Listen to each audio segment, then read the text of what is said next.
Sick and infertile CEO slapped EX Black wife. When she returned 2 years later with Triplet, he was shocked. She stood 3 feet away from the man who destroyed her, and all she wanted was to feel his hands on her skin again, which terrified her more than his fury ever could. Have you ever had to face someone who hurt you while protecting what matters most? Hi viewers, kindly tell us where you're watching from and what time it is. Warm welcome to the family. Enjoy the story. The ballroom fell silent when she walked in. Not because of her emerald gown or the way it hugged her curves, but because of the 3 identical boys whose eyes matched the billionaire who'd spent 2 years trying to forget her face. Ryan Caldwell's champagne glass stopped halfway to his lips. The Houston corporate dinner continued around him, but everything else faded to white noise. Alyssa Monroe stood at the entrance like a vision from his nightmares and dreams, her dark skin glowing against that emerald silk that clung to every curve he'd once memorized with his hands. But it wasn't her beauty that made his chest tighten until breathing hurt. It was the 3 little boys holding her hands, their blue eyes scanning the room with curiosity while their mother's gaze found his across the crowded space. What would you do if your biggest regret walked back into your life, holding proof of the impossible? Have you ever seen someone from your past and felt your heart stop? Have you ever been told something was impossible, only to have reality prove otherwise? The oldest boy couldn't be more than 4. His brothers clearly triplets with identical faces that mirror-imaged Ryan's own childhood photos. The same stubborn jawline, the same way their left eyebrow lifted when they were thinking, the same blue eyes that had stared back at him from mirrors his entire life. Impossible. His doctor's voice echoed in his memory. You will never father a child, Mr. Caldwell. The damage is too extensive. This is about second chances, impossible miracles, and the children that could change everything.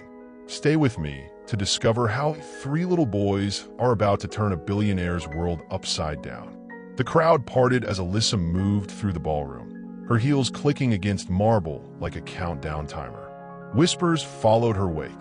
Everyone recognized the scandal that had ended their marriage 2 years ago. The night Ryan had lost control at a Dallas charity gala and slapped his wife in front of Texas society's elite. The night she'd vanished without a trace. Now she was here, composed and confident in a way that spoke of hard-won strength. Her hair was longer, styled in waves that framed her face. Her body had changed too, fuller hips, rounder breasts that pushed against the silk fabric. Changes that came from carrying children. His children, if those eyes were any indication. Ryan's throat went dry as heat pooled low in his belly.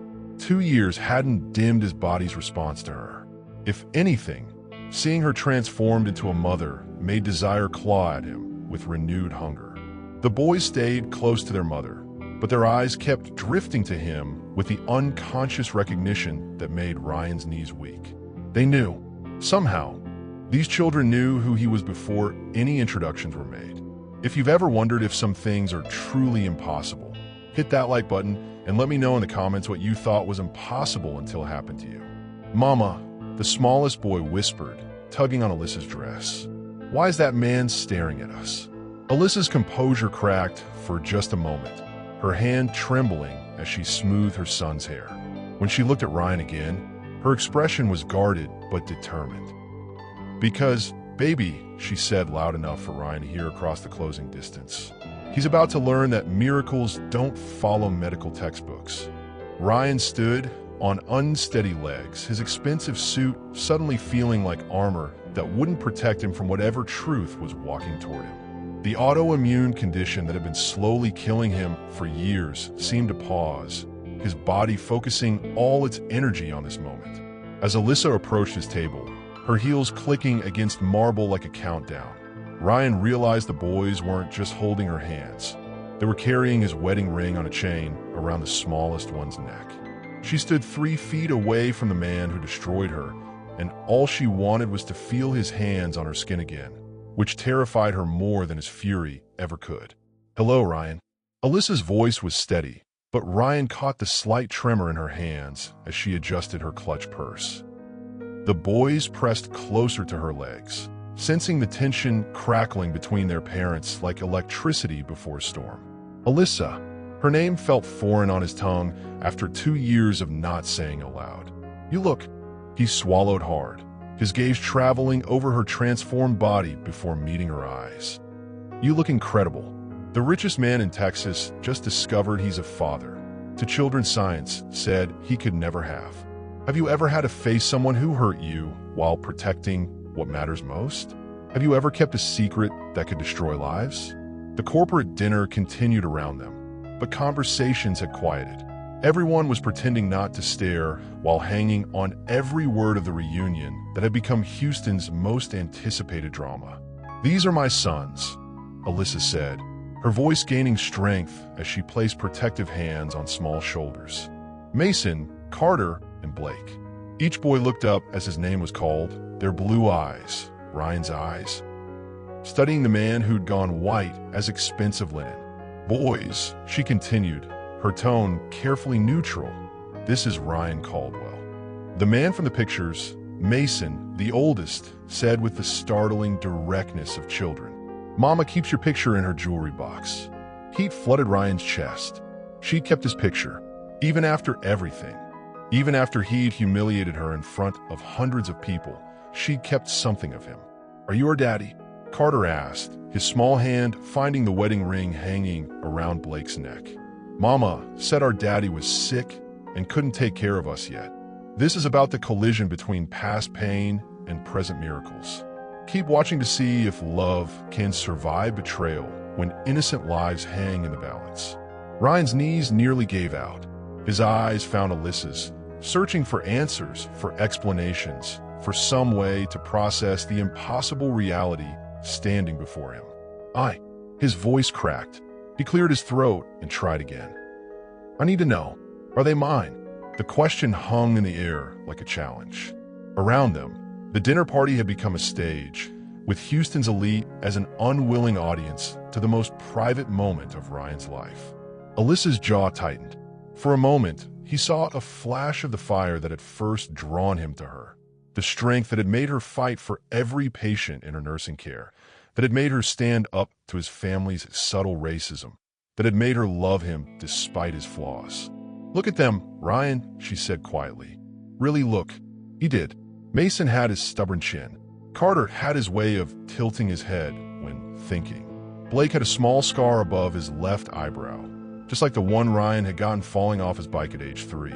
Drop a blue heart in the comments if you think she should give him a chance, or a broken heart if you think some things can't be forgiven. The fertility treatments, Ryan whispered. The doctor said they didn't work. He said the damage from my condition was too severe. Your doctor lied, Alyssa said simply. Or was lied to. I don't know which, but I was 3 months pregnant when you... She paused, her eyes flicking to the boys. When our marriage ended. The memory hit Ryan like a physical blow. The charity gala in Dallas. His condition flaring up, the pain making him irritable and cruel. The argument that had started over something trivial and escalated when Alyssa tried to calm him down in front of his business partners. The sound of his palm connecting with her cheek. The gasps from the crowd. The way she looked at him, not with anger, but with heartbreak so profound it had nearly dropped him to his knees. I'll look for you, he said desperately. I hired investigators. I checked every hospital in Texas, every nursing program. You just vanished. I had to. Her voice was soft but firm. I couldn't let them grow up thinking violence was normal. I couldn't let them see their father destroy himself with hate and sickness. Blake tugged on Ryan's expensive suit jacket, his small face serious. Are you still sick, mister? The question came from the mouth of innocence, but cut deeper than any business rival's attack ever had. Ryan knelt slowly, bringing himself to eye level with his youngest son. I'm getting better, he said, his voice rough with emotion. I'm trying very hard to get better. When the smallest boy tugged on Ryan's expensive suit jacket and whispered, Are you our daddy? The entire ballroom held its breath, but it's Alyssa's sharp intake of air that cut deepest. The penthouse that once echoed with their laughter now witnessed a billionaire falling to his knees, staring at 3 birth certificates that proved miracles and betrayals could coexist. Ryan's hands shook as he spread the documents across his marble kitchen island. Birth certificates, medical records, school enrollment forms. 3 years of his son's lives documented in black and white while he'd been drowning in whiskey and regret. The penthouse felt massive and empty around him. 40 floors above Houston, floor-to-ceiling windows showcased a city that sparkled like scattered diamonds, but Ryan saw none of it. His entire world had shrunk to these papers that proved his children existed, while he believed himself incapable of creating life. What happens when the impossible becomes undeniable proof that everything you believed was a lie?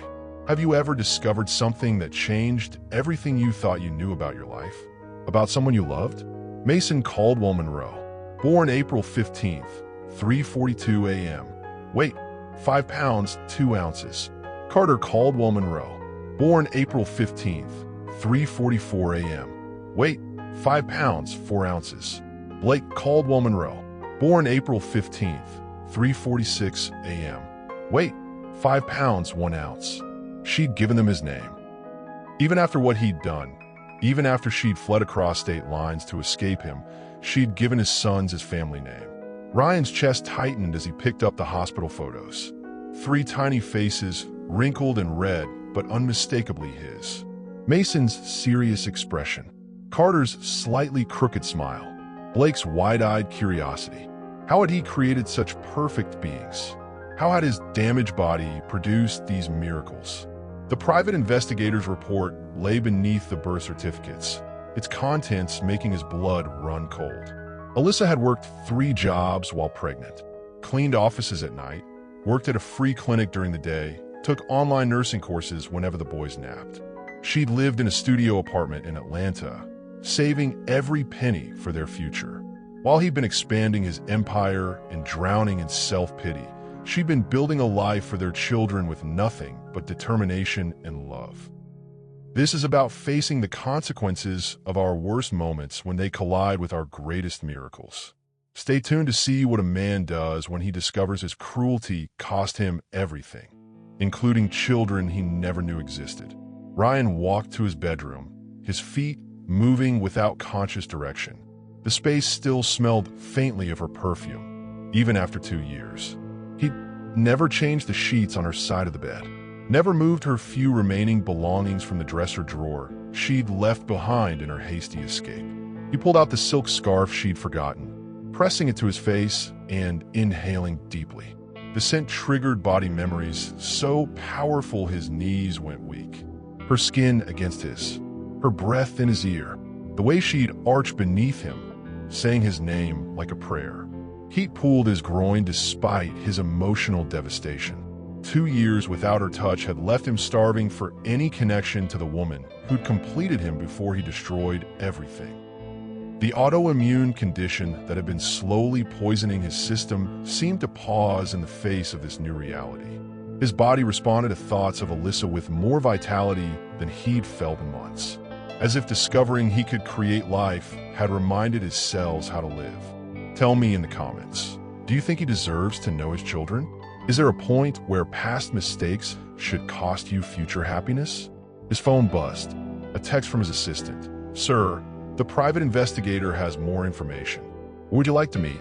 Ryan typed back with trembling fingers. Now, send everything you have. 20 minutes later, Marcus Rivera sat across from Ryan in the penthouse office, his expression grim as he opened a thick file folder. Mr. Caldwell, what I found. Marcus paused, choosing his words carefully. Your wife didn't just disappear. She ran because someone threatened her. What do you mean, threatened?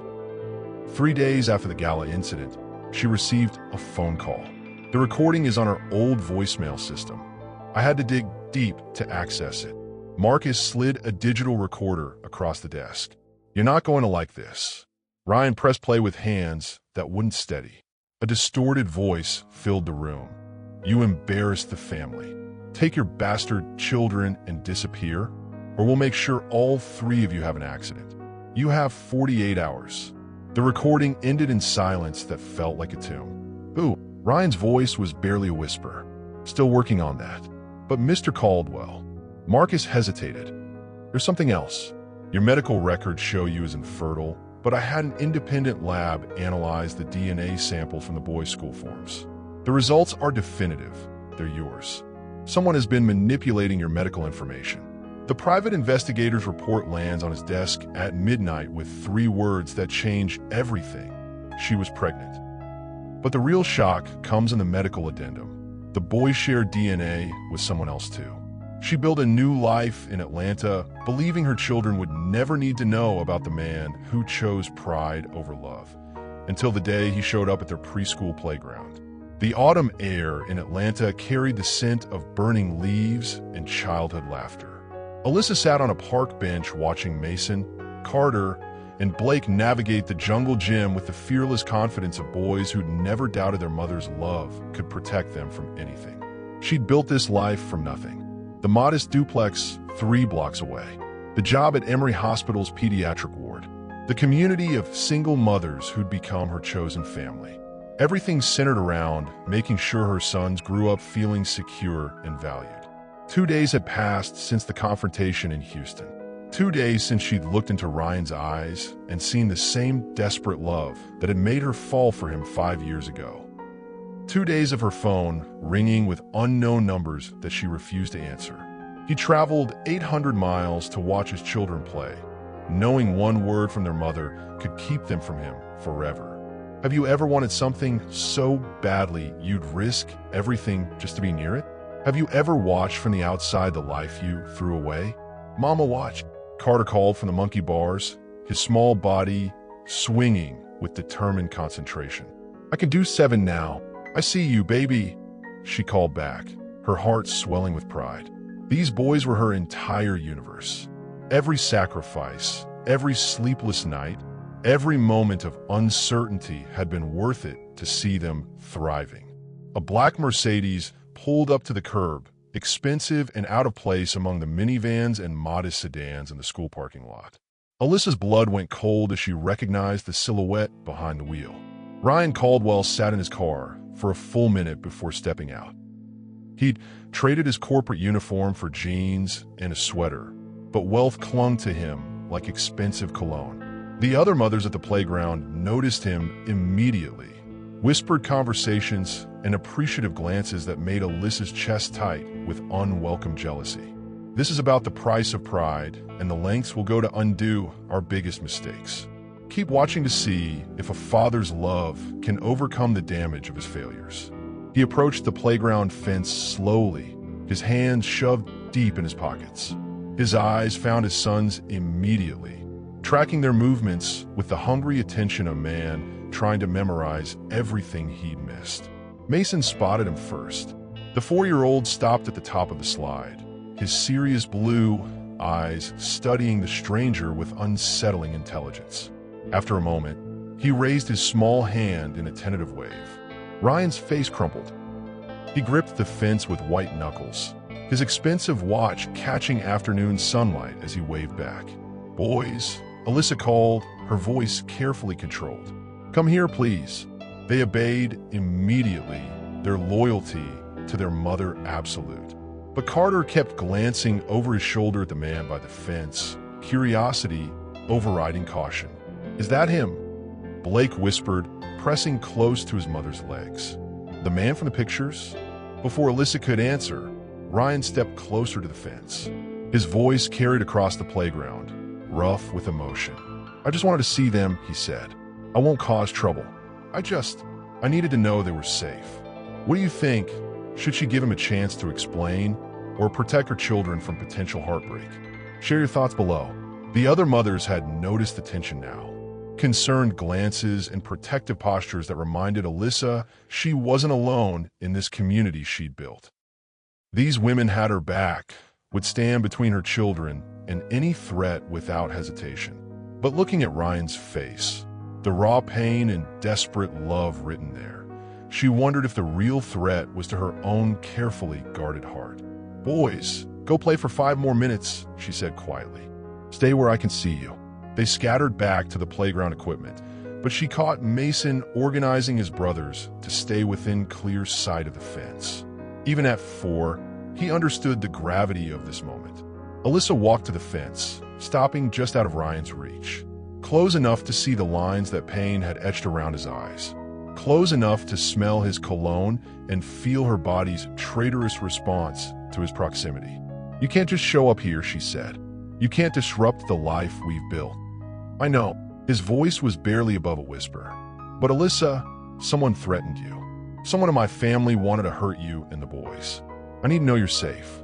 Her composure cracked. "How do you know about that?" "I hired investigators. After you disappeared, I never stopped looking." Ryan's hands flexed against the chain-link fence. "I found the voicemail. I know why you ran." Memories flooded back. The anonymous phone call that had sent her packing within hours. The terror of realizing that loving Ryan had painted targets on her children before they were even born. "That doesn't change what you did," she said. "That doesn't erase the fact that you hit me in front of half of Texas." "I know." Ryan's eyes filled with tears that he didn't try to hide. "I know, and I'll regret it every day for the rest of my life." "But Alyssa, I was dying. The doctor said I had maybe 2 years left. I was in constant pain, and instead of letting you help me, I pushed you away. I thought." He swallowed hard. "I thought if I made you hate me, losing me wouldn't hurt as much." As Ryan approaches the playground fence, the smallest boy looks directly at him and waves. But it's the woman beside Alyssa, holding the 4th child, who makes Ryan's world tilt.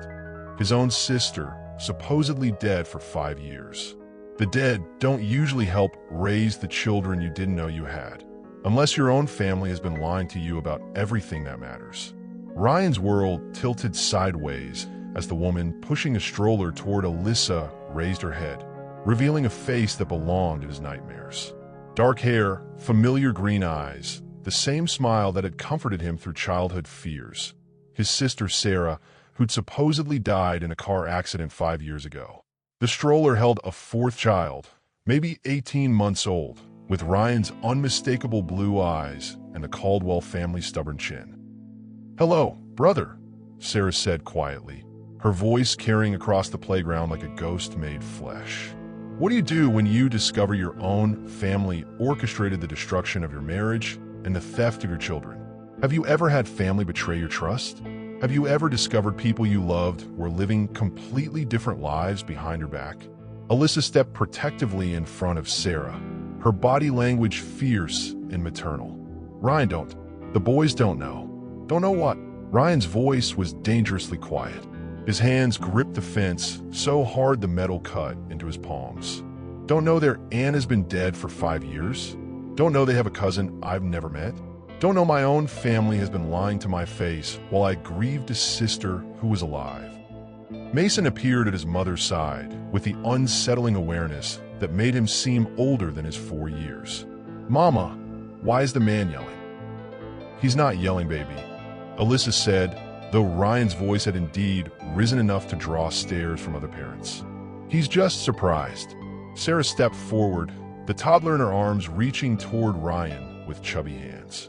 "This is Emma," she said softly, "your niece. She's been asking about her Uncle Ryan.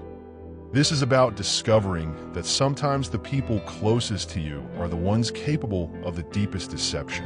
Stay with me to uncover just how deep this family conspiracy goes and what it means for these children's future." Ryan's legs nearly gave out. A niece. Sarah was alive, had a child, had been living less than 1,000 miles away while he mourned her death and spiraled into the bitterness that destroyed his marriage. "You let me grieve you," he whispered. "I spoke at your funeral. I threw dirt on an empty coffin while you were here, helping to raise my children. I had to." Sarah's voice broke. "Ryan, they were going to kill me. Just like they threatened Alyssa. Just like they're still planning to hurt all of us." The playground around them had gone quiet. Other parents were gathering their children, sensing the adult drama that had turned a peaceful afternoon into something dangerous. Alyssa made a decision that changed everything. "Boys, come here. All of you." Her voice carried the authority that made 3 little boys abandon their games instantly. Mason, Carter, and Blake lined up beside their mother like soldiers awaiting orders. Their blue eyes, Ryan's eyes, moved between the adults with intelligence that made Ryan's chest ache. "This is going to be confusing," Alyssa said, kneeling to their level. "But I need you to listen carefully. This man is your daddy. The woman holding Emma is your Aunt Sarah. And we're all going to have to be very brave while we figure some things out. Drop a exploding head if this family plot twist shocked you. And tell me in the comments about a time someone close to you wasn't who you thought they were. Blake, the youngest, stepped forward with the fearless curiosity that would either save him or get him in trouble his entire life. "Are you really our daddy?" he asked Ryan. Ryan knelt beside the fence, bringing himself to eye level with his son. "Yes," he said simply. "I'm really your daddy." "Were you sick?" Carter asked. "Mama said you were too sick to take care of us." "I was sick," Ryan admitted, "but I'm getting better now." Mason, ever the protector, studied Ryan with unsettling intensity. "Are you going to hurt Mama again?" The question hit like a physical blow. Ryan's eyes found Alyssa's, seeing the pain that still lived there despite her strength. "No," he said firmly. "I will never, ever hurt your mama again. Or any of you. I promise." Sarah stepped closer to the fence, Emma babbling happily in her arms. "Ryan, we need to talk. Privately. There are things you don't understand about our family, about why I had to disappear." "Like what?" Ryan stood slowly, his businessman's instincts recognizing danger. "Like the fact that fathers didn't leave everything to you," Sarah said quietly. "Like the fact that Marcus has been forging medical records to keep you believing you were dying and infertile. Like the fact that he's been systematically eliminating anyone who could challenge his control of the family fortune." When Sarah reveals why she faked her death and shows Ryan the threatening messages that prove someone in their family wants Alyssa and the children eliminated permanently, running away starts to look like the only option for survival. She spent 2 years proving she didn't need him to protect her, until the night someone tried to take her children and only his resources stood between her family and destruction. The broken glass crunched under Alyssa's bare feet as she stepped through what used to be her front door. Her duplex looked like a war zone. Furniture overturned, family photos smashed, the boys' toys scattered like broken dreams across the hardwood floor. "Mama, where are things?" Blake whispered, clinging to her pajama pants with hands that wouldn't stop shaking. 3 hours ago, they'd been sleeping peacefully in their beds. 3 hours ago, Alyssa believed the modest locks on her doors could keep the world's darkness away from her children. Now she stood in the wreckage of that innocence, holding her sons while sirens wailed in the distance. When someone threatens your children, how far would you go? What would you sacrifice for their safety? Have you ever had to accept help from someone who hurt you because it was the only way to protect what mattered most? The attack had been precise and terrifying. Men in masks breaking through windows while the boys slept. Alyssa grabbing the baseball bat she kept beside her bed, fighting with the fury of a mother protecting her cubs. The neighbor's security lights flooding the yard just as hands reached for Carter's bedroom window.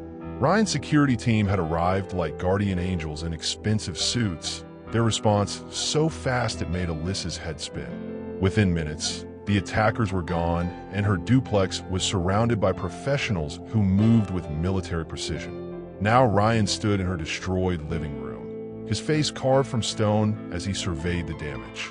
His hands clenched and unclenched at his sides, rage radiating off him in waves that made the air feel electric. "This ends now," he said quietly, his voice carrying the kind of authority that moved mountains and toppled governments. "Pack whatever you can salvage. You're coming with me. This is about putting children first when adults have complicated histories." Keep watching to see how danger forces two wounded hearts to work together, whether they're ready or not. Alyssa's pride wanted to refuse. 2 years of building independence, of proving she could protect her children alone, of never needing anyone's help. But looking at her sons' terrified faces, pride felt like a luxury she couldn't afford. "Where?" she asked. "Montana. I have a place there, completely off the grid. My security team will handle the transition." Mason tugged on his mother's sleeve, his serious blue eyes moving between his parents. "Are we going to live with Daddy now?" The question hung in the destroyed room like a bridge between their broken past and uncertain future. Ryan's breath caught, hope and fear warring across his features. For a while, Alyssa said carefully, until it's safe to come home. Ryan knelt beside his sons, his expensive clothes already dusty from the chaos. "I know this is scary," he said gently, "but I promise, no one will hurt you while I'm around. Not ever again." Hit that subscribe button if you're invested in seeing how these parents protect their children, and tell me in the comments what you do in Alyssa's situation. Blake stepped closer to his father, small hands reaching out to touch Ryan's face with childlike curiosity. "You're really not going to let the bad men get us?" "Never," Ryan said fiercely. "You're my boys. My job is to keep you safe." Carter, the middle child who usually hung back, surprised everyone by climbing into Ryan's lap. "I was scared," he whispered against his father's chest. "But I didn't cry." Ryan's arms wrapped around his son with desperate tenderness. "It's okay to be scared. Being brave doesn't mean you're not afraid. It means you do what needs to be done even when you are afraid." The moment felt like healing and heartbreak combined. Alyssa watched her children connect with their father while her heart hammered against her ribs. Not from fear of the attackers, but from the dangerous warmth spreading through her chest as she saw Ryan holding their sons. 2 years hadn't dimmed her body's response to him. If anything, seeing him as a protective father made desire claw at her with renewed intensity. The way his shoulders filled out his shirt, the gentle strength in his hands as he comforted Carter, the fierce love in his eyes when he looked at their children. She was in trouble, big trouble. As they packed hurriedly to leave Atlanta, the oldest boy finds a photo hidden in Alyssa's jewelry box. Ryan holding her pregnant belly, both of them smiling, with a caption that reads, "Our miracle babies," dated 3 months before their marriage exploded. Confined in a luxury safe house with the man who broke her heart, she discovered that some truths hurt more than the lies they replaced, especially when they came wrapped in his desperate apologies and whispered confessions. The Montana mountains stretched endlessly beyond floor-to-ceiling windows, snow-capped peaks painting the horizon in shades of purple and gold. Ryan's safe house looked like something from a luxury magazine. All exposed beams and stone fireplaces, expensive furniture that somehow managed to feel comfortable rather than intimidating. The boys had adapted to their new surroundings with the resilience of children, turning the massive living room into their personal playground while their parents navigated the minefield of forced proximity. What happens when you're trapped with your biggest regret and forced to face the truth you've been running from? Have you ever had to take care of someone who hurt you? Have you ever realized the story you believed wasn't the whole truth? 3 days into their Montana exile, Ryan's health took a sharp turn. The stress of the attack, combined with his autoimmune condition, left him shaking and feverish by evening. Alyssa found him in the kitchen at midnight, gripping the marble counter while his body fought against itself. "You need to take your medication," she said quietly, her nursing instincts overriding years of hurt. "Took it," he said through gritted teeth. "Not working." Without thinking, she moved to his side, professional assessment taking over. His skin was burning up, pulse racing, breathing shallow. She'd seen this before during their marriage, the flares that left him vulnerable and hurting. "Sit down," she ordered, guiding him to a chair. "Let me help." This is about discovering that sometimes the person we thought was the villain was actually fighting battles we never knew existed. Stay tuned to learn what really happened that night at the gala, and why the truth might be more devastating than the lies. Her hands moved over him with practiced efficiency, checking pulse points, feeling for swollen lymph nodes, assessing the severity of the episode. But professional distance crumbled when she touched his face, feeling the fever that burned through his skin. "Ryan," she whispered, fear replacing anger. "How long have the episodes been this bad?" "Since you left," he admitted, his eyes closing as her cool hands brought relief. "Got worse after the gala. Guilt and stress make everything worse." Her fingers traced the lines around his eyes, mapping the damage that 2 years of regret had carved into his features. "The doctors said you were dying. They said a lot of things." Ryan's hand covered hers, pressing her palm against his cheek. "Most of them lies, apparently. But I believe them. I believed I had maybe 2 years left, and the idea of you watching me waste away. So you pushed me away," she finished, understanding flooding through her. I thought if I made you hate me, losing me wouldn't destroy you." His voice broke. "I never meant for it to go that far.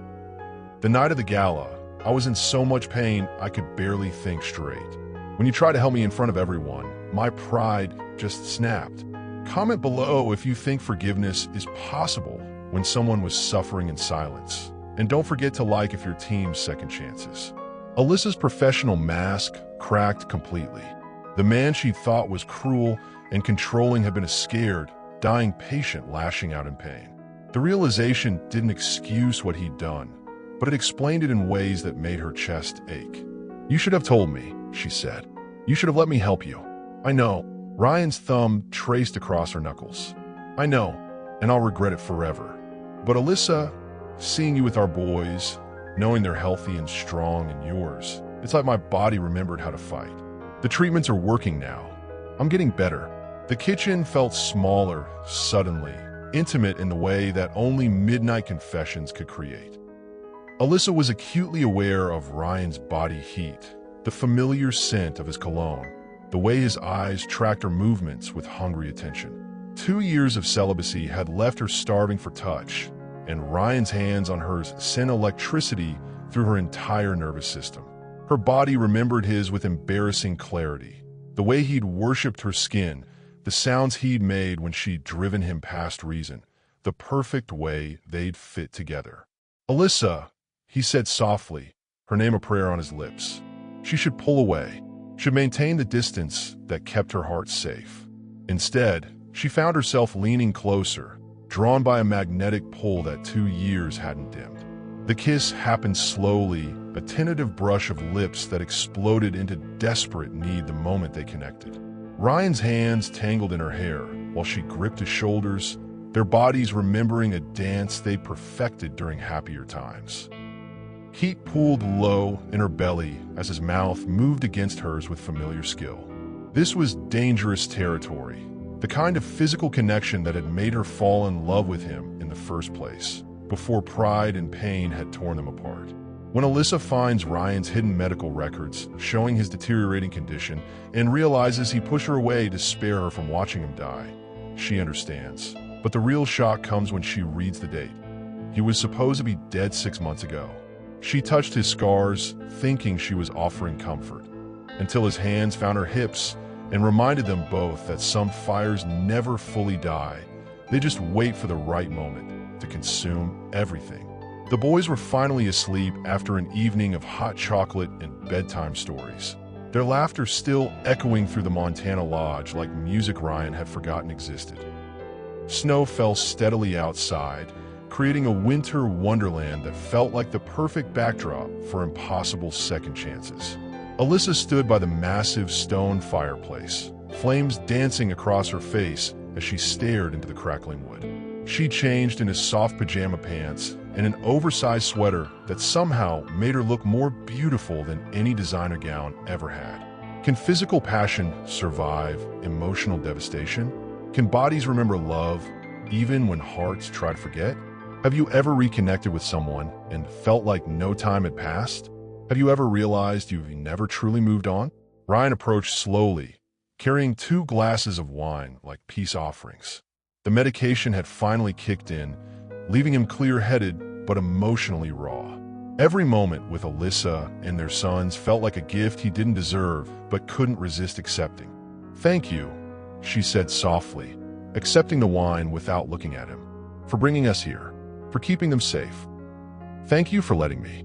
Ryan settled beside her on the plush sofa, careful to maintain distance while everything in him screamed to pull her close.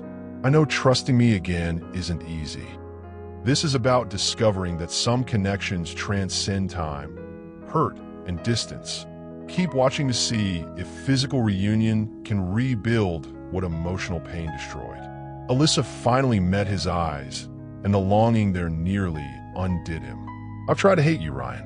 For 2 years, I've tried to convince myself that what we had was just physical attraction and naive love. But watching you with the boys, seeing how gentle you are with them, it was never just physical," Ryan said quietly. "You were my everything, Alyssa. You still are." The confession hung between them like a bridge spanning 2 years of separation. Alyssa set down her wine with shaking hands, her body moving toward his with the inevitability of gravity. "I've been so lonely," she whispered. "Not just for touch, but for you. For the man who used to hold me when I had bad days at the hospital. For the husband who made me feel cherished and desired and completely safe." Ryan's hands found her face, thumbs tracing the tears she didn't realize were falling. "I'm right here. I'm still that man underneath all the mistakes and regret. Let me show you. Drop a fire if you believe true love can survive anything. And tell me in the comments about a connection you thought was lost forever." The kiss started gentle, a careful exploration of familiar territory. But 2 years of separation had left them both starving, and gentleness gave way to desperate need within heartbeats. Ryan's hands roamed her body with reverent hunger, relearning curves that pregnancy had enhanced and motherhood had strengthened. Alyssa's sweater hit the floor, followed by a shirt, skin meeting skin in a collision of heat and memory. "Are you sure?" he whispered against her throat, his body trembling with restraint. "I've never been more sure of anything," she breathed, her hands exploring the planes of his chest, mapping new scars and familiar muscle. They made love on the rug in front of the fire, flames painting their bodies in gold and shadow. Ryan worshipped every inch of her skin like a man who'd been granted a miracle, his mouth and hands reminding her of pleasures she'd tried to forget. Alyssa arched beneath him as he filled her completely, their bodies remembering a rhythm that felt like coming home. She'd forgotten how perfectly they fit together, how his touch could make her feel powerful and vulnerable at the same time. "I love you," Ryan gasped against her ear as she moved above him, her hair creating a curtain that blocked out everything but the two of them. "I never stopped loving you. Not for 1 second." "I love you too," she admitted, the words torn from her soul as pleasure built between them like a storm. "I tried so hard not to, but I love you." They climaxed together with whispered promises and desperate kisses, 2 years of separation dissolving in the heat of reconnection. Afterward, they lay tangled in firelight, hearts beating in sync while snow continued to fall outside their temporary paradise. As they lay entwined by dying firelight, Alyssa's phone buzzes with a message that makes her blood freeze. "Enjoying your reunion? Say goodbye to the children. You have 24 hours. The number belongs to Ryan's supposedly loyal brother. Family loyalty died the moment his brother chose money over the lives of 3 innocent children.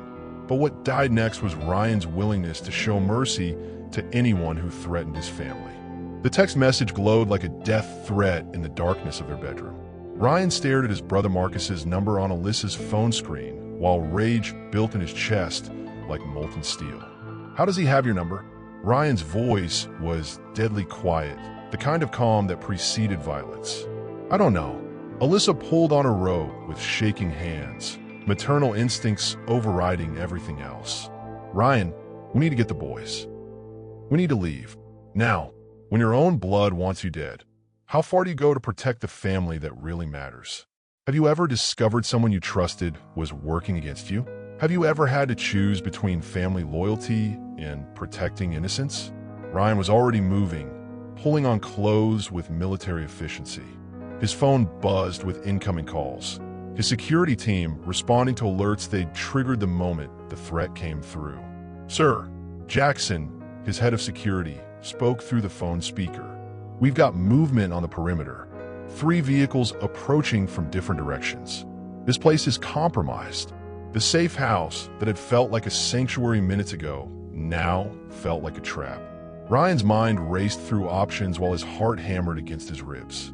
His brother, his own flesh and blood, was coming for his children. "How long do we have?" Ryan asked, already moving toward the boys' rooms.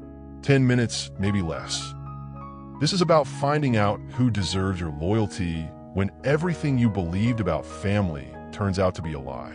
Stay with me for the explosive conclusion to this family war, and see who survives when billionaire power meets parental desperation. Alyssa was ahead of him, already scooping sleeping children from their beds with the efficiency of a mother who'd practiced emergency evacuations in her nightmares. The boys stirred but didn't fully wake, their trust in their mother absolute. "Where do we go?" she whispered as they gathered in the hallway. "There's a bunker beneath the house," Ryan said, his businessman's mask finally slipping to reveal the warrior underneath. "Reinforced steel, independent communications, enough supplies for a week." Mason opened sleepy eyes as his mother carried him, immediately sensing the tension crackling around his parents. "Mama, what's wrong?" "We're playing a game, baby," Alyssa said with forced calm. "A hiding game. Can you be very, very quiet?" Smash that like button if you're ready for justice, and tell me in the comments who you think the real villain has been all along. The bunker was accessed through a hidden panel in the kitchen pantry, steel stairs leading down into a space that looked like a luxury apartment designed for the apocalypse. Ryan sealed the entrance just as footsteps echoed through the house above. "Uncle Marcus?" Carter asked, recognizing the voice that drifted through the steel ceiling. "Why is Uncle Marcus here?" Ryan's jaw clenched. His sons knew Marcus had probably spent time with their uncle while Alyssa lived in Atlanta. The betrayal cut deeper than any business rival's attack ever could. "Uncle Marcus isn't feeling well," Ryan said carefully. "Sometimes when people are sick, they make bad choices." Through the bunker's security monitors, they watched Marcus search the house with armed men. Ryan's brother moved with the confidence of someone who believed he'd already won, his face twisted with greed and entitlement. "Where are they?" Marcus barked into his phone. "The cars are here, but the house is empty. Check every room." Alyssa pressed the boys close to her chest, their small bodies warm and trusting against hers. The juxtaposition of their innocence against the violence happening above made Ryan's protective instincts roar to life. His phone buzzed with an encrypted message from Jackson, local law enforcement en route. "FBI task force 20 minutes out. Hold position." 20 minutes felt like 20 hours when your children were in danger. Marcus's voice came through the monitors again. "Find them. They couldn't have gone far in this snow. When you do, make it look like an accident. The whole family dies tonight." As Marcus's hired men surround the house, the oldest boy does something that stops everyone cold. He walks outside, hands up, and announces he has something that will make Uncle Marcus very, very sorry he came here. Never underestimate a 5-year-old with his father's intelligence, his mother's courage, and a smartphone that's been recording everything, including Uncle Marcus confessing to murder. Mason Caldwell Monroe stood at the bunker's entrance, his small hand on the steel door's release mechanism while his parents stared in horror. "My son, no." Alyssa lunged toward her son, but Ryan caught her arm. "Wait," he said quietly, his businessman's instincts recognizing something in his oldest son's expression. "Mason, what are you doing?" What happens when 5-year-olds outsmart dangerous adults? When children save their parents instead of the other way around? Have you ever been amazed by a child's intelligence? Have you ever underestimated someone because of their age? Mason held up his mother's backup phone, an old device Alyssa kept for emergencies that no one had thought to secure. The screen showed a video recording that had been running for the past 15 minutes. "I started recording when the bad men came," Mason said with a serious calm that made him seem decades older than his years. "I heard Uncle Marcus say he wants to hurt us. I heard him tell the men to make it look like an accident." Ryan's chest swelled with pride and terror. His 5-year-old son had just collected evidence that could put Marcus away forever, but only if they survived the next few minutes. "That's very smart, buddy," Ryan said carefully, "but it's not safe to go up there. Uncle Marcus thinks we're scared and hiding." Mason said with logic that would have impressed Ryan's board of directors. "But if I give him this phone and tell him I sent the video to the police already, he'll have to leave. Bad guys don't stay when the police are coming." This is about discovering that sometimes the smallest people have the biggest impact on our lives.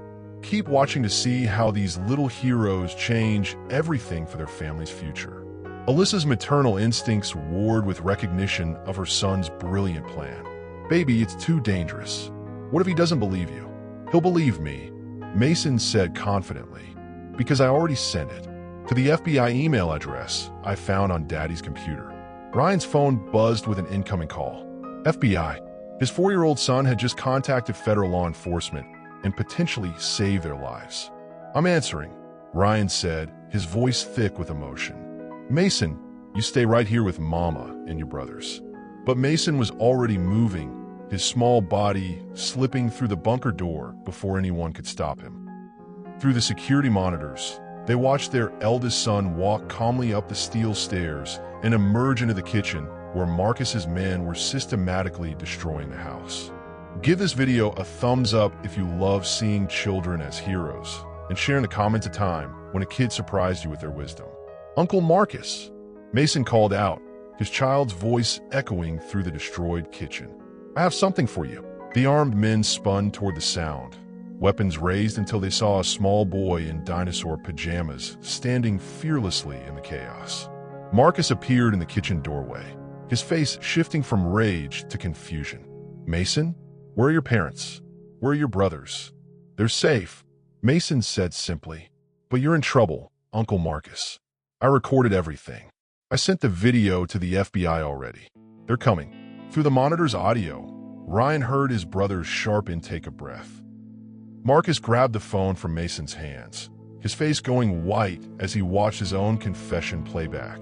You little... Marcus raised his hand toward Mason, but the sound of sirens in the distance stopped in mid-motion. The police are here, Mason announced with satisfaction. You should probably leave now, Uncle Marcus. Prison isn't very nice. Ryan had never been prouder or more terrified in his life. His son had just faced down armed criminals with nothing but intelligence and courage, potentially saving his entire family with a child's direct honesty. The sirens grew louder as federal agents surrounded the house. Marcus's men scattered like roaches when lights came on, but Marcus himself stood frozen in the kitchen, staring at the nephew who'd just destroyed his plans with a smartphone and fearless logic. With Marcus in custody and his threats neutralized, Ryan thought the danger was over. Until he opens an envelope marked for the boys and finds adoption papers showing someone else legally claimed his children first.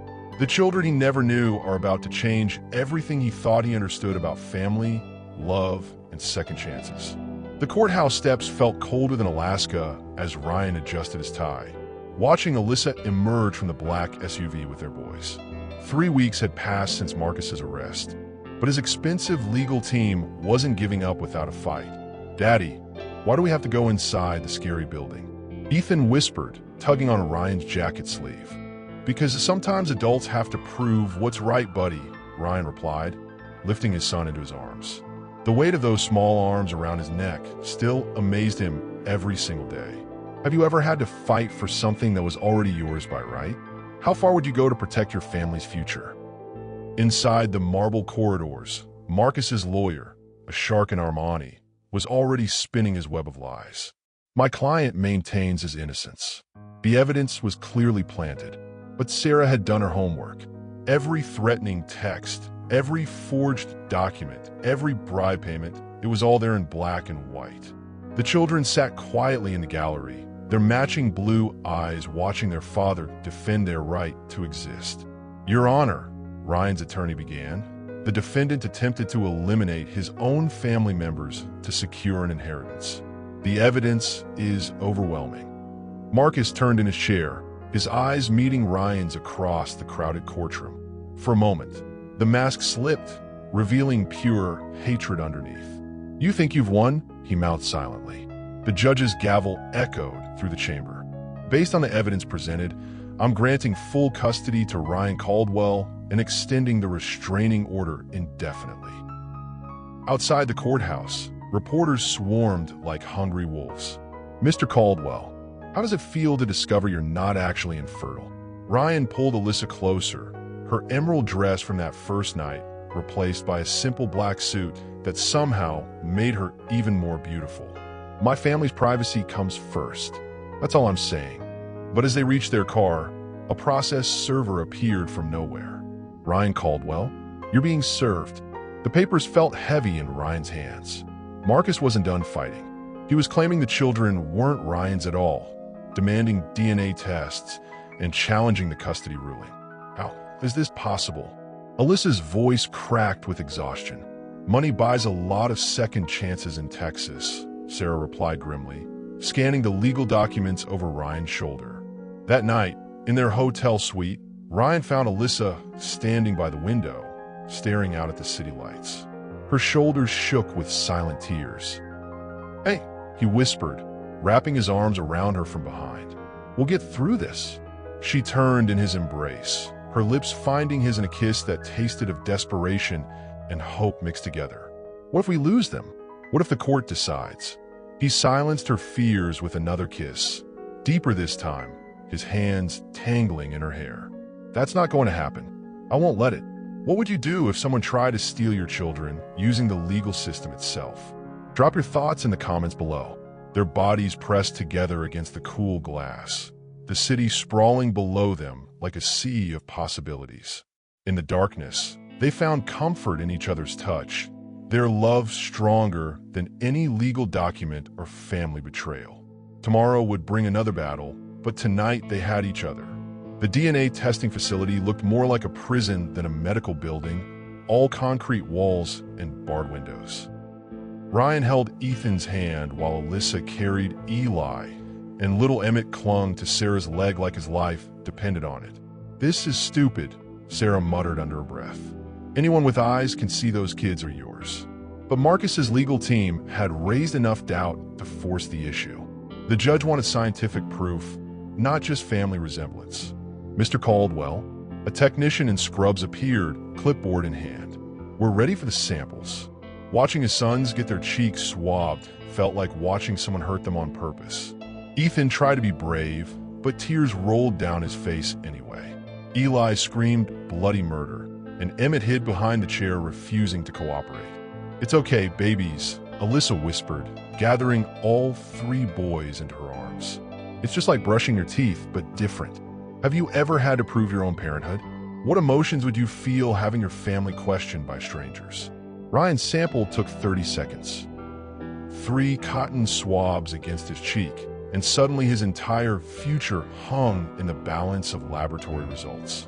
Results in 48 hours, the technician announced with zero emotion. Walking out of that building felt like leaving pieces of their hearts behind. The boys were quiet in the car, sensing the tension even though they didn't understand the stakes. "Daddy, are we in trouble?" Emmett asked from his car seat. "No, Buddy.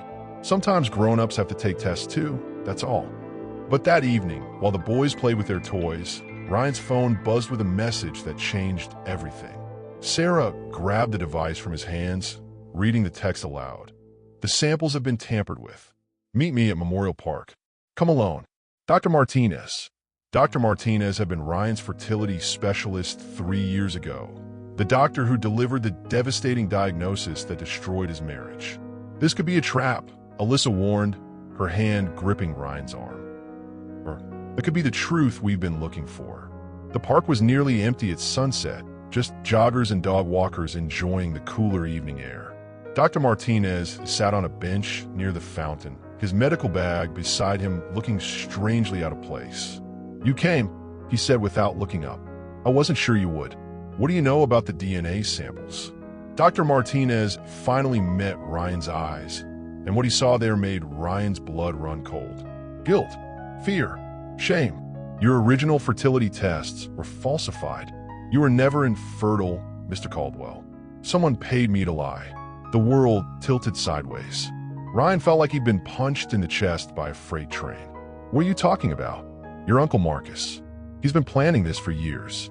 He knew if you had children, you'd inherit everything when your father passed. So he made sure you believed you couldn't have kids." The fountain's water seemed louder suddenly, drowning out the sound of Ryan's heartbeat pounding in his ears. "The medication I prescribed? It wasn't for your autoimmune condition. It was fertility suppressants designed to make conception nearly impossible. But when you stopped taking them after your divorce, Alyssa got pregnant. With triplets, your body was making up for lost time." Ryan's hands shook as the full scope of Marcus's betrayal hit him. Not just the threats, not just the money.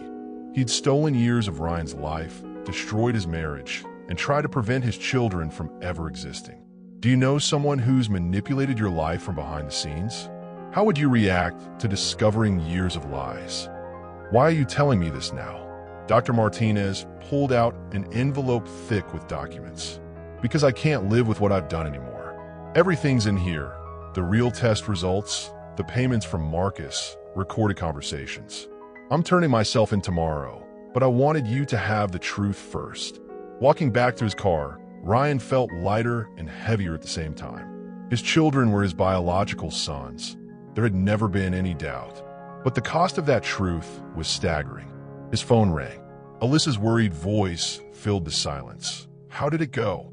Pack our bags. We're going home to Dallas tonight. What happened? Ryan, you're scaring me. I'll explain everything when I get there. But Alyssa? We won. We finally won. That night, as they drove through the Texas darkness with their boys sleeping in the back seat, Ryan reached over and took Alyssa's hand. Tomorrow they'd face Marcus's legal team with the truth. Tonight, they were just a family heading home. The emergency family meeting at Ryan's Dallas mansion felt more like a war council than a reunion. Sarah paced the living room while Alyssa fed the boys breakfast, and Ryan spread Dr. Martinez's documents across his mahogany desk like battle plans. This changes everything, Sarah announced, waving the medical records in the air. Marcus doesn't just owe you money.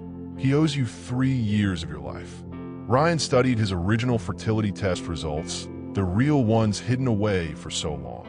Perfect sperm count, excellent motility, 0 problems with conception. How do we not catch this? Alyssa asked, settling into the leather chair beside his desk. I'm a nurse. I should have known something was wrong with those medications. He fooled a lot of people, baby, including me. The boys had turned the living room into a fort using couch cushions and blankets, their laughter echoing through the house that had been silent for too long. Watching them play in his childhood home felt like healing old wounds. Have you ever discovered that your medical problems were actually someone else's manipulation? How would that betrayal feel? Ryan's lawyer arrived at noon with news that shifted the entire case. Dr. Martinez turned himself in this morning. The DA is offering him immunity in exchange for testimony against Marcus. What about the DNA results from yesterday?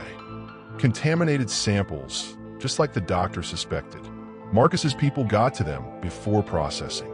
But it doesn't matter now. We have the original medical records proving paternity was never in question. Alyssa's hand found Ryan's under the desk, her fingers intertwining with his in a gesture that had become natural again after all these months apart. There's more, the lawyer continued. The autoimmune condition that was induced by the fertility suppressants. Your health should improve dramatically now that you're off that medication. Ryan felt something break open in his chest. Not pain this time, but relief so profound it brought tears to his eyes. 3 years of believing his body had betrayed him. 3 years of thinking he was broken, incomplete, less than a man. Daddy, why are you crying? Ethan appeared at his elbow, small hand patting Ryan's arm with surprising gentleness. Sometimes grown-ups cry when they're happy, buddy, like Mommy did when she saw you again. Ryan looked across the room at Alyssa, remembering that night in Houston when their eyes first met across the ballroom. She'd been crying then too, not from joy, but from the courage it took to face him again. Exactly like that. That afternoon, while the boys napped and Sarah handled the legal paperwork, Ryan found Alyssa in their old bedroom. She stood in front of the mirror, running her hands over the emerald dress hanging in the closet. The same dress she'd worn that first night. I kept it, she admitted without turning around. Even when I hated you, I kept it. He moved behind her, his reflection joining hers in the antique glass. Why? Because it was the dress I wore when I fell in love with you all over again, even though I didn't want to admit it. Their eyes met in the mirror, and Ryan saw the woman he'd married, strong, beautiful, forgiving despite everything he'd put her through. I'm sorry I wasn't there when they were born, he whispered against her neck. Sorry I missed their first words, first steps, first everything. She turned in his arms, her lips finding his in a kiss that tasted of forgiveness and new beginnings. We have the rest of their lives to make new memories. Her dress fell away like old sorrows. Pooling at their feet, as they rediscovered each other's bodies in the afternoon sunlight. This time there was no desperation, no fear, just love, pure and simple, the way it should have been all along. What's the most beautiful thing about second chances? Share your thoughts below, and don't forget to subscribe for more incredible stories. Later, as they lay tangled in sheets that still smelled like home, Alyssa traced patterns on Ryan's chest with her fingertip. The boys want to know if they can call you daddy all the time now, not just when we visit. What did you tell them? I told them it depends on whether their daddy wants to marry their mommy again. Ryan rolled over, pinning her beneath him with a grin that felt younger than his 35 years. Is that a proposal, Mrs. Monroe? Maybe it is, Mr. Caldwell. Outside their bedroom window, Dallas stretched out like a promise of better days ahead. Tomorrow they'd face Marcus in court one final time. Tonight, they were just Ryan and Alyssa learning to be a family again. The courthouse was packed beyond capacity when Marcus's final sentencing hearing began. News crews lined the steps outside while inside, Ryan sat in the front row with Alyssa and the boys, Sarah flanking them like a protective shield. Marcus entered in handcuffs and an orange jumpsuit, his expensive suits and arrogant swagger replaced by the reality of facing 25 years in federal prison. His eyes found Ryan across the courtroom, and for the first time, there was no hatred there, just defeat. The defendant will rise, Judge Harrison commanded, her voice cutting through the whispered conversations. Have you ever watched someone who hurt your family face the consequences of their actions? How did justice feel in that moment? Dr. Martinez took the witness stand, his confession laying out 3 years of medical fraud in devastating detail. I falsified test results, prescribed unnecessary medications, and participated in a conspiracy to prevent Mr. Caldwell from having children. I was paid $200,000 by the defendant to destroy his nephew's marriage and future. The prosecutor presented bank records, recorded phone calls, and medical evidence that painted Marcus as a man so consumed with greed he'd sacrifice his own family for money.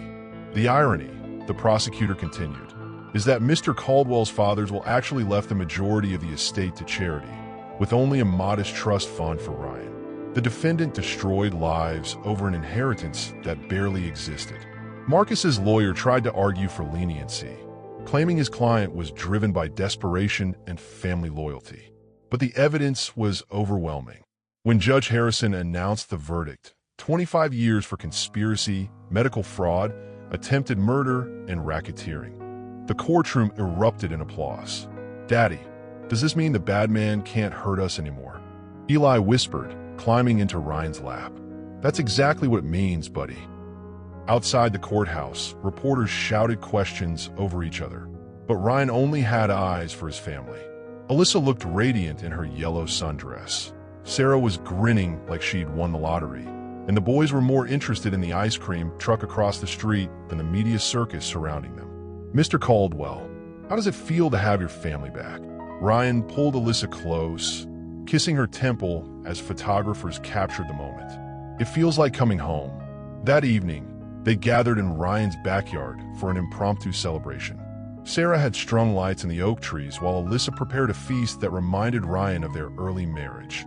Simple food, made with love, nothing fancy or pretentious.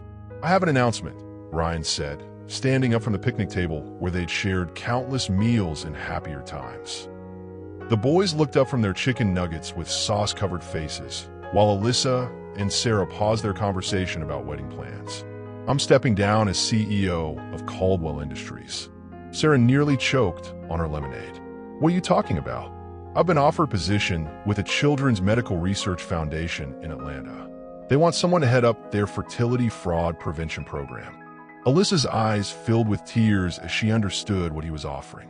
"Atlanta, near my family, near your mother, who's never met her grandsons, near the support system you had to leave behind because of my pride."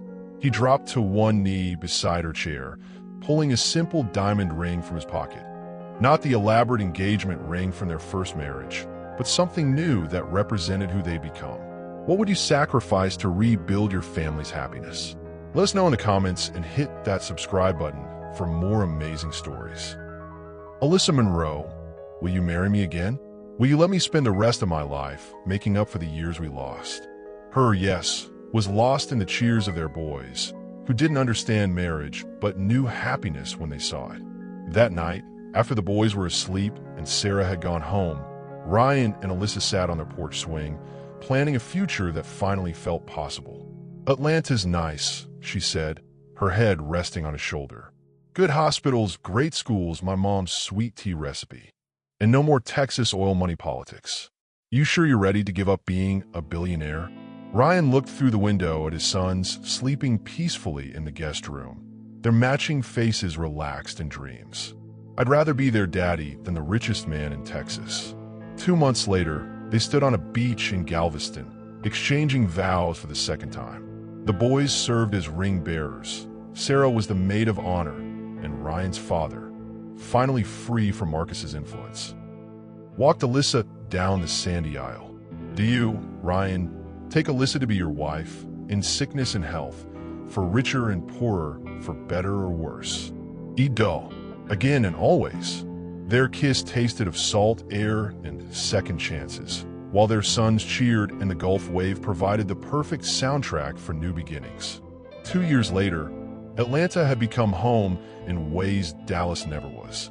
Ryan's office at the Children's Medical Research Foundation overlooked Piedmont Park, where he could see families playing while he worked to prevent other couples from experiencing the medical fraud that had nearly destroyed his own marriage.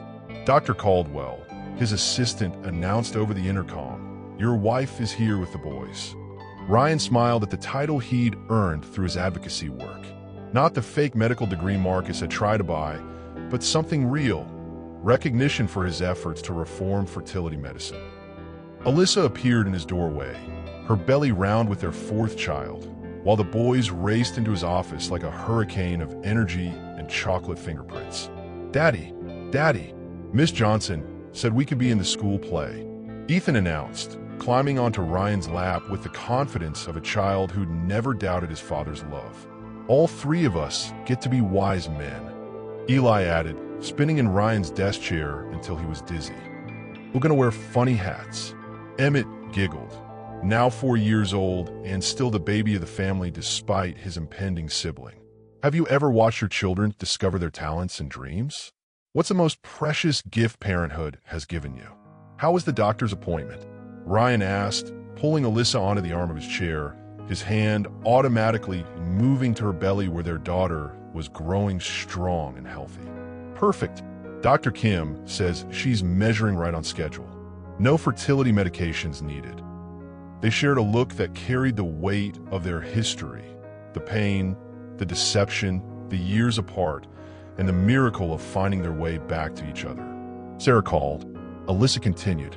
"She's engaged to that architect from Memphis. Wedding's next spring. About time." He's been following her around like a lovesick puppy for months. The boys had discovered Ryan's collection of medical journals and were now building a fort between his desk and the window, their chatter filling the office with life and laughter. Ryan's phone buzzed with a text from his publisher. "The book is officially a bestseller. Dr. Phil wants you on next week to discuss medical fraud prevention, medical miracles, and family lies. A father's journey to truth" had become required reading in medical ethics courses across the country. Ryan's story was helping other families avoid the manipulation he'd endured. "You realize you're becoming famous," Alyssa teased, reading the message over his shoulder. "Good. The more people who know about this, the fewer families will suffer what we went through."